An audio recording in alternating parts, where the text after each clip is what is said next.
Lee Franklin will always consider the 7th Ward of New Orleans home. You're a Saints fan too? I am. All right, you too? Absolutely. All right, then. All right. Good as my good breeze. The hurricane flooded his old home. When Katrina hit, I had never seen nothing that devastating before. Franklin didn't ride out the storm with the rest of his family. He was behind bars in Yazoo, Mississippi, doing time for a drug charge. There was literally nothing I could do but pray. Almost a year after Katrina hit, Franklin was released from federal prison. If I would have went back to New Orleans, I think I would have got caught up with my old friends and with doing the things I used to do, and I would either be back in prison or dead. So that's why I say Omaha coming here, I think it saved my life, you know. Katrina gave Franklin a reason to start over. But it's a lot of people after Katrina, they relocated and they're doing better than they ever did before. While locked up, Franklin received a culinary arts degree. In Omaha, he put his degree to work. How you doing, man? I'm Lee. Nice to meet y'all. Okay, well, thank you, man. 2 years ago, Franklin opened his food truck, A Taste of New Orleans.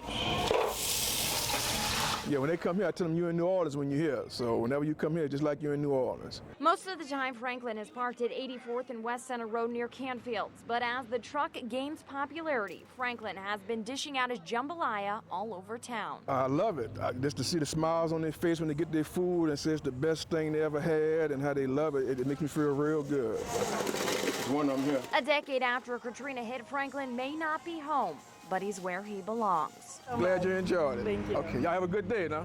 All right. Emily Zink, KMTV Action 3 News.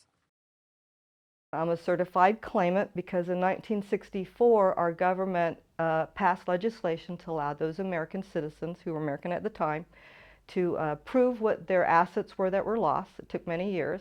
And then after our government certified those claims, they put a value to each claim. Carolyn's father, Edmund Chester, worked in the media business in Havana for years. He purchased 80 acres of land and purchased stock in the Cuban telephone company. But all that was lost after Fidel Castro took over and seized all of their property. She says Obama's visit with Castro today was not about human rights, it's about business. It's never been about, the freedom. It's about, legacy. The president wants to leave a legacy.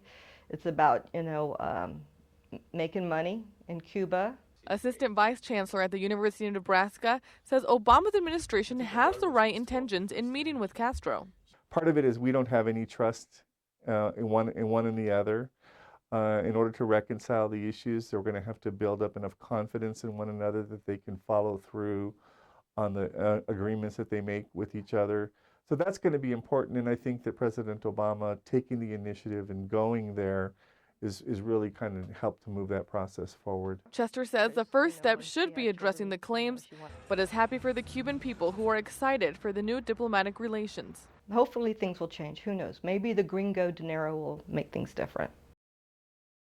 When Rachel Johnson recalls the accident that left her confined to a wheelchair, there's not a trace of bitterness in her voice. It was awful at the time, but to actually get through it and still be alive and have so much to be thankful for and have so many opportunities open up to me and be able to still do stuff like this, I don't think of it as awful. Johnson is a mentor at Quality Living Incorporated, or QLI, a physical rehabilitation organization. The self-described climber hasn't climbed anything since her accident in 2013, until avid rock climber Mark Wellman showed her how. When someone first gets hurt, they have an illness or an accident, and they've lost something that they're used to having, it doesn't mean that life is over. You can still participate in sports, and rock climbing is one of those sports. For Wellman, rock climbing is what he loves, despite the fact the climbing accident left him paralyzed from the waist down. He believes the sport has the power to transform lives, and that's why Approach Climbing Gym and QLI partner with Wellman to introduce clients to adaptive climbing, a technique utilizing a pulley system. It's been a wonderful way for our therapists to work with the young men and women who we serve to work on range of motion and strengthening, but also to give them that sense of achievement and give them emotional lift that they can do these things again. It felt amazing to be able to climb again because I was just so doubtful for so long, so it made me realize just try things, just get out there, put yourself out there and do it. Shantae Passmore, KMTV Action 3 News. This is Emily Kester. She's in stage 3 of SIOD, the rarest form of dwarfism. Currently, there's no cure for it. It's just her dad and I out there in the trenches trying to raise money for a cure. 12-year-old Emily is now back home after spending 2 months in the hospital. She has trouble walking and loses her memory. She's home now, but her mom, Erin, says each day is a struggle. She went unresponsive, and